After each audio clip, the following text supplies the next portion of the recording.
Nous sommes au CIPCA avec les directeurs généraux des établissements publics d'aménagement de l'État partenaires. On est avec Grand Paris Aménagement, Euratlantique, l'EPA de Nice et de Guyane pour faire une conférence regard croisé pour parler du bioclimatisme. Ça permet de montrer qu'il y a déjà des spécificités climatiques et territoriales dans chaque territoire d'intervention des établissements, mais en même temps des problématiques qui sont très communes pour traiter cette question du réchauffement climatique, de l'adaptation des territoires au changement et cette capacité à créer le bien-être pour les habitants.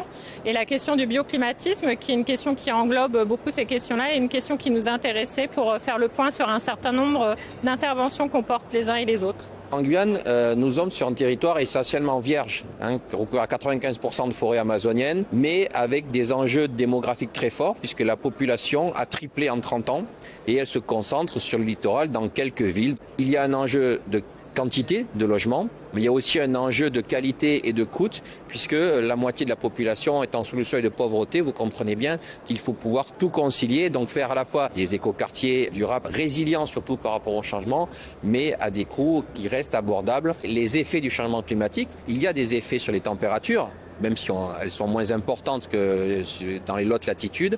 Et il y a des effets aussi tout à fait importants sur la montée des eaux, notamment la montée de l'océan et la conjonction de la montée de l'océan avec les débits des fleuves qui font que les risques liés aux inondations et à la maîtrise de l'eau en général, qui sont déjà importants en Guyane au départ, il pleut 4 mètres en moyenne chez nous tous les ans, donc vont prendre une importance encore plus cruciale dans l'avenir. Bordeaux est traversé par la Garonne, on est fortement impacté par l'eau, on travaille avec l'inondation, on essaye de travailler la résilience et on s'est dit que plutôt que de lutter contre l'eau, de résister à l'eau, on va s'adapter à elle, exactement comme on s'adapte au changement climatique. L'enjeu pour nous, c'est de retrouver les esteilles, ces fameux ruisseaux qui retournent à la Garonne, et retenir l'eau, c'est une façon de rafraîchir la ville. On travaille par exemple à Bègles sur un jumeau climatique. C'est la ville de Bègles en 2100 finalement a déjà son jumeau aujourd'hui avec ses spécificités architecturales et puis son parti pris d'aménagement. On va aller copier, s'inspirer effectivement de ce qui existe déjà pour pouvoir l'adapter au territoire, en devenir celui qui sera issu de la transformation urbaine finalement de la ville de Bègles par exemple.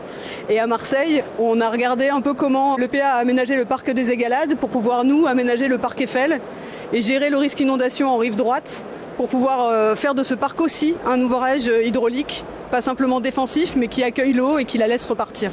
Les spécificités du climat méditerranéen, c'est évidemment son soleil, mais aussi son vent. C'est là-dessus qu'on va faire un focus pour notre part. C'est comment est-ce qu'on arrive à créer avec ces éléments des espaces publics dans lesquels on est à l'abri de tout ce qui est un peu trop critique par rapport à la canicule, par rapport au vent dominant. Et en même temps, on peut utiliser ces éléments-là pour créer le confort climatique pour les habitants, à la fois dans les logements et dans les espaces publics. On voit bien que le réchauffement climatique impacte très fortement le confort des habitants en été avec les canicules. Plus on apporte des solutions qui sont passives, moins on a besoin d'apporter des solutions actives en complément. Donc ça va permettre d'éviter d'avoir des climatisations qui ne soient pas vertueuses, massifiées. Et c'est pour ça que nous on travaille sur ces aspects plutôt natifs des bâtiments en accompagnant par des solutions plus vertueuses qui permettent d'avoir du rafraîchissement de plusieurs degrés en été. Alors il y a des freins auxquels il faut faire attention, par exemple sur des solutions qui sont peut-être un petit peu trop technologiques, parce que la maintenance de la technologie, sauf au centre spatial de Kourou bien sûr, mais n'est pas évidente en fait dans un milieu qui est très humide, très chaud et dans lequel il faut privilégier des solutions résilientes.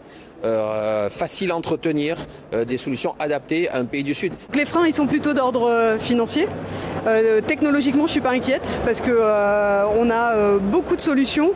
Réglementairement parfois difficiles à mettre en œuvre. Donc se donner des possibilités, lever des freins réglementaires, se laisser la possibilité d'innover finalement, c'est sans doute le meilleur levier pour pouvoir démontrer qu'on a raison de le faire comme ça.